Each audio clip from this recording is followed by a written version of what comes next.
jireenyi sinammaa arguuf deemtan kun kan kootii miti. Kan koo dur ganama bade.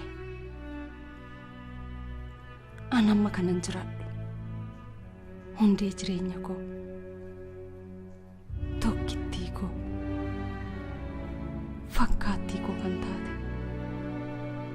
Dhala koo. Hiree kootiifi.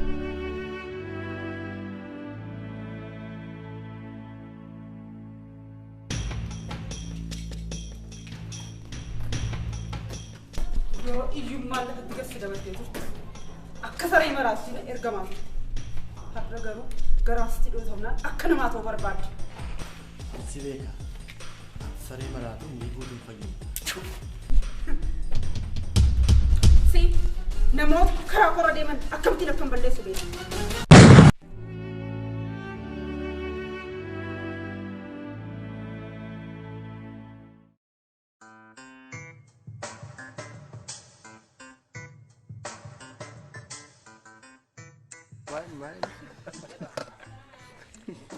Maal jarana barsiisaaf illee ni iltanii?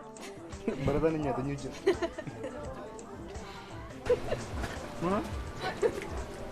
Anaan egaa koo maalin sii godhagaa? Silaallee waraabessatti foon hin fe'anii? Waraabessatti foon feeteetu akka bukee buluuf jetta. Afaan waraabeeyyii keessaa hambisee akkan isheen biraadhatu beekte immoo akkasuma jettu. Amma kana naafu. Maaltu nola kun maal qabdi? Dhiisi maaloo milki. Onko. Dhiisi. Nkoosan? Dhiisi maaloo milki. Dhiisi. Dhiisi. Erga diddee. Ittiin aleeftee.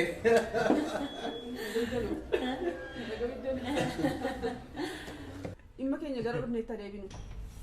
Amma egaa meeshaa of harkaa qabnu kana bakka hundumaatti maamiltoota keenya biraan ga'uun hojii keenya saaraatti illee fufuu qabnu. Lataati kanarratti yaada maalii qabda? Ilaa maaltu jira? Diilaroonni keenya Afrikaa Kibbaa fi Bootsuwaanaa jiranii meeshaa keenya akka gaariitti akka fudhatan anaaf naagaa baasanii jiru. Kanaafuu nurraan barbaadamu meeshaalee kana akka gaariitti qopheessuu qabna jechuudha. Gara kootiin Meeksikoo, Kolombiyaa fi Biraaziil irraa heerooyinii nuuf erguudhaaf waliigaltee keenya qofa akka eegaa jiran naagaa baasanii. Great. Tole Toomaas bira abdii guddaan waan jiru fakkaata. Erga akkas ta'eeti Afrikaa Kibbaa fi Bootsuwaanaadhaa fi shamarran qodaa kana fuudhanii bakka ga'uu danda'an shakkii tokko malee rakkina osoo hin uumin meeshaa kana fuudhanii bakka ga'uu kan danda'an leenjiin gahaa ta'e kennameefi akka qophaa'an sitti barbaada. Kun yaada baay'ee gaariidha. Shamarran yeroo baay'ee sababa hin shakkamneef sirriitti leenjii gahaa yoo fudhatanii kaayyoo keenya kana salphaatti galmanuu gahu. Yaada bareedaa. Heerooyinii fi kookeenii nuuf erguudhaaf gara qarshii miliyoona 500 nu barbaachisa. Kanaaf immoo meeshaan nu harka jiru dafnee of harkaa baasuu qabna. Kanaaf shamarran filatamanii gara Saawuz Afrikaa fi Bootsuwaanaa deeman of eeggannoo cimaadhaan isaan erguun barbaachisaa ta'ee Baay'ee gaariidha. Muktaar suuraa fi suuraa ijoollee shamarran filatamanii odeeffannoo guutuu wajjin akkanaa dhiyeessitu akkasumas yaadachiisuu barbaade. Haa ta'u milkaa'ina keenyaaf.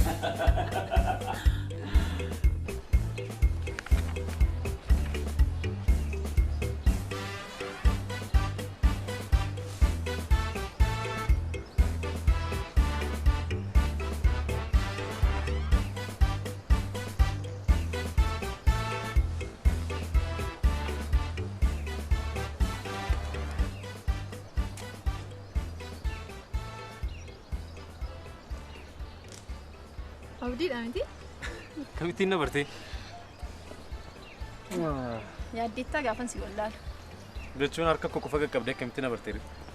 Harka keetiin natti buutee dhiisiiti. Akkati dhufaa jirtu qilleensaa nu bareeda.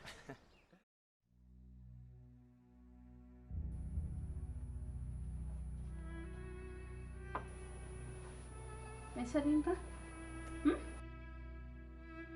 Iftu ko? Bareedduu ko? Ifti kee? Kottu deebi'i. Maali dhiisee haa dhuftu? Hojiidhaam hojii si danqitii haa teessu as na bira. Beenu gara hojii kee.